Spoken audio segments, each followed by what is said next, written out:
Hello everyone, welcome to NB और study buddy nursing booster के online platform पे आप सभी का हार्दिक स्वागत है। जैसे कि आप सबने देखा होगा, सब जगह पढ़ लिया होगा, एसजीपीजीआई लखनऊ की तरफ से एक नई वैकेंसी का अनाउंसमेंट हो चुका है। एक डिटेल्ड जो नोटिफिकेशन है वो भी आप लोगों के पास में आ गया होगा। आज के इस वीडियो में हम बात करते हैं जो आपके इंपॉर्टेंट चीज़ें हैं जो आपको पता होनी चाहिए अगर आप अप्लाई करने जा रहे हो एसजीपीजीआई लखनऊ के लिए। क्या इसका फॉर्मेट रहने वाला है, कितनी पोस्ट है, किस टाइप से आपको अप्लाई करना है, कितनी इसकी फॉर्म फीस है, सिलेबस क्या है, इन सब चीज़ों के बारे में डिटेल में डिस्कस करते हैं। तो चलिए, सबसे पहले अगर हम बात करें तो जो डिटेल नोटिफिकेशन आपको मिला होगा, इसमें आपको एक चीज़ पता चल गई होगी कि जो टोटल पोस्ट है इस वैकेंसी की वो आपके रहने वाली है 1200 1200 पोस्ट रहने वाली है नर्सिंग ऑफिसर की, जिसके अंदर आप कैटेगरी वाइज अगर आप देखोगे तो शेड्यूल कास्ट की आपके 253 पोस्ट है, एसटी की आपके 24 पोस्ट है, ओबीसी की आपके 324 पोस्ट है, ईडब्ल्यूएस की आपके 119 पोस्ट है, अनरिजर्व की आपके 418 पोस्ट है। तो ये आपके टोटल पोस्ट हैं जो कि सब मिला करके आप इसको 1200 पोस्ट हम बता सकते हैं कि 1200 पोस्ट का ये नोटिफिकेशन आपके लिए आया है। आगे हम बात करते हैं तो सबसे पहले तो आपको इस चीज़ को लेकर के नर्वस नहीं होना है कि फॉर्म आ चुका है, जल्दी भरना है, क्योंकि अभी तक फॉर्म की जो डेट है वो अभी तक अनाउंस नहीं हुई है। डिटेल नोटिफिकेशन आया वैकेंसी के बारे में, बट अभी तक फॉर्म जो आप अप्लाई करने जा रहे हो उसकी अभी तक डेट नहीं आई है, तो ज़्यादा जल्दबाजी नहीं करनी है। नेक्स्ट वन, अगर हम बात करें एप्लीकेशन फी में, जो आपके एप्लीकेशन फीस है, फॉर्म फीस जो आपके रहने वाली है वो रहने वाली है, अगर आप अनरिजर्व्ड कैटेगरी से हो तो आपके टोटल जो फीस रहने वाली है वो 1180 रहने वाली है। अगर आप ओबीसी से हो, ईडब्ल्यूएस से हो, तो भी आपके सेम 1180 फीस रहने वाली है। एससी और एसटी कैटेगरी के कैंडिडेट्स के लिए ये जो फीस है वो 708 रहने वाली है, 708 रुपीज। ये आपके एप्लीकेशन फीस है। नेक्स्ट वन, अगर हम बात करें रिजर्वेशन की, तो रिजर्वेशन में सबसे पहले आपको पता होना चाहिए यूपी की आपके वैकेंसी है, तो यहाँ पे जो कास्ट रिजर्वेशन दिया गया है वो ओनली आपके दिया गया है यूपी कैंडिडेट्स के लिए। जो यूपी के रेजिडेंशियल हैं उनके लिए आपके जो है वो जो रिजर्वेशन है वो रहने वाला है। इसके अलावा other than UP, only UP वालों के लिए, अदर देन यूपी, यूपी के अलावा जो भी अदर स्टेट के कैंडिडेट हैं उनको, वो सारे कैंडिडेट आपके अनरिजर्व्ड में रहने वाले हैं। सिंपल सा है। तो अनरिजर्व्ड वालों के लिए 400 प्लस जो पोस्ट है वो आपके रहने वाली है। ठीक है।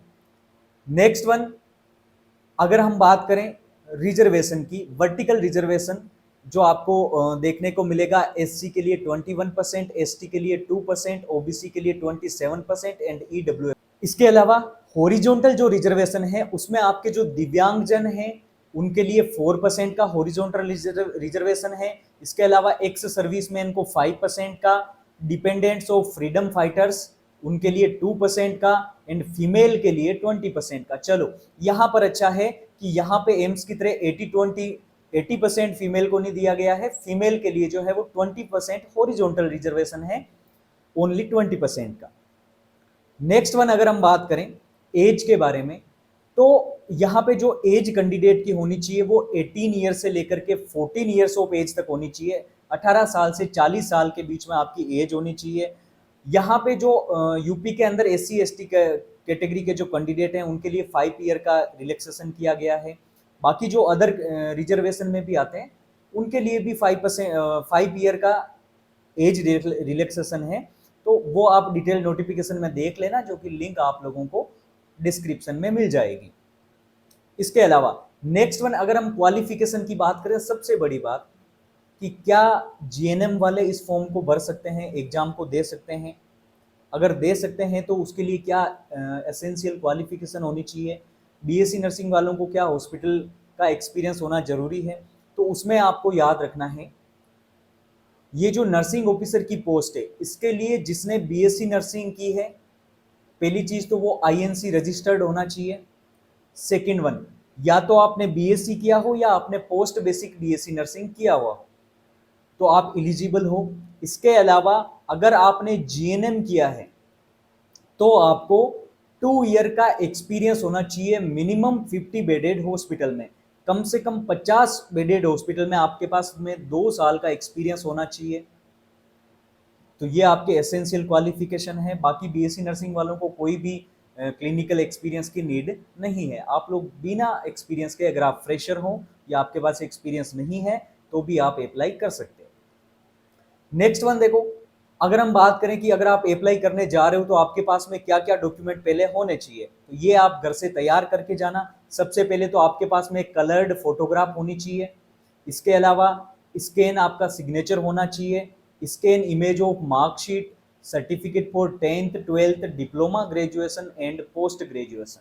अगर आपके पास में पोस्ट ग्रेजुएशन है तो उसका, इन सब ये सारे जो डॉक्यूमेंट्स है, इन चीज़ों को आपको स्कैन करके रखना है। ये वहां पे अपलोड होने वाले हैं। इसके अलावा स्कैन इमेज ऑफ कास्ट या कैटेगरी एंड सब कैटेगरी सर्टिफिकेट, डोमिसियल सर्टिफिकेट। अगर आप यूपी के कैंडिडेट हो, आप कास्ट सर्टिफिकेट आपको लगाना है, डोमिसियल सर्टिफिकेट लगाना है। अगर आप अदर देन यूपी हो तो आपको कास्ट सर्टिफिकेट या डोमिसियल सर्टिफिकेट लगाने की नीड नहीं होगी। ठीक है। नेक्स्ट वन, मैंडेटरी डॉक्यूमेंट आपको पता है ये सब होने चाहिए, कास्ट सर्टिफिकेट, डोमिसियल सर्टिफिकेट। इसके अलावा आपके 10th 12th के, पोस्ट ग्रेजुएशन के, ग्रेजुएशन के, ये सारे आपके पास में होने चाहिए। नेक्स्ट वन, मिनिमम जो क्वालिफाइंग मार्क्स है वो आपके रहने वाले हैं। जो अनरिजर्व्ड ईडब्ल्यूएस ओबीसी कैंडिडेट हैं उनके लिए मिनिमम 50% आपके क्वालिफाइंग मार्क्स हैं, and SC and ST category के लिए 5% का रिलैक्सेशन है, 45% का मिनिमम क्वालिफाइंग मार्क्स होना चाहिए। लास्ट वन, सिलेबस की बात करें तो अभी तक एसजीपीजीआई ने कोई भी ऑफिशियल सिलेबस का पीडीएफ जारी नहीं किया है, बट जो 2024 में एग्जाम हुआ था उसके आधार पर अगर हम बात करें तो यहाँ पे बेटा जी आपके रहने वाला है 60-40 का, 60-40 का आपके पेपर रेशियो रहने वाला है, जिसमें 100 क्वेश्चन आएंगे टोटल। 100 में से आपके 60 क्वेश्चन जो हैं वो नर्सिंग के होंगे, और आपके 40 क्वेश्चन जो हैं वो आपके नॉन नर्सिंग के रहने वाले हैं। नर्सिंग के आपके सारे सब्जेक्ट का मेन बराबर जो है वो आपके क्वेश्चन ऑलमोस्ट रह सकते हैं। हालांकि बाकी पेपर पे डिपेंड करता है किस सब्जेक्ट के ज़्यादा रहने वाले हैं, तो आपको तो सब सब्जेक्ट को इक्वली प्रिपेयर करना है। नॉन नर्सिंग भी आपको प्रिपेयर करना है, जिसमें आपके mathematics, general knowledge, general English और रीजनिंग, इन सब को भी आपको साथ में प्रिपेयर करते रहना है। तो ये सारी बात थी आपके एसजीपीजीआई लखनऊ के नए नोटिफिकेशन के बारे में, जिसमें आपके 1200 प्लस नर्सिंग ऑफिसर की पोस्टें हैं। तो अगर आप फ्रेशर हो या आप प्रिपरेशन कर रहे हो तो आपके लिए गोल्डन अपॉर्चुनिटी है नर्सिंग ऑफिसर बनने की। आज से ही आपको तैयारी में लग जाना है। बाकी आपको प्रिपरेशन से रिलेटेड कोई भी हेल्प चाहिए तो आप नीचे डिस्क्रिप्शन में हमारा कॉन्टेक्ट नंबर है, वो आप डायल कर सकते हो। आपको अगर प्रिपरेशन में कोई भी हेल्प चाहिए, कोई भी डाउट हो, क्वेरी हो, तो आप वहां पे हमें मैसेज कर सकते हो। Thank you so much everyone. मिलते हैं नेक्स्ट सेशन में कुछ नई इंपॉर्टेंट और प्यारे टॉपिक्स।